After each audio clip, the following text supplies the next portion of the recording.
Hi, today I'm running LENOVO Tab M9 and I'll show you that the device comes with a charger brick by default.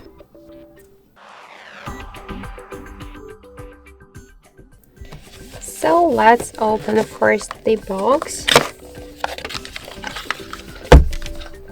So I'll just check.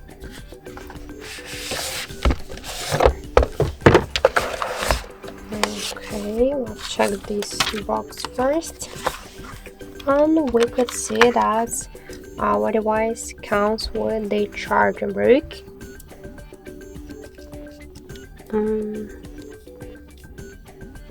So we could change. I couldn't just open it to check the specs. So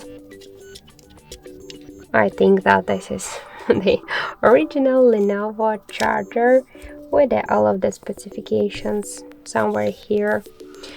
So that's it. Thank you for watching, and if you find this video helpful, leave thumbs up and subscribe.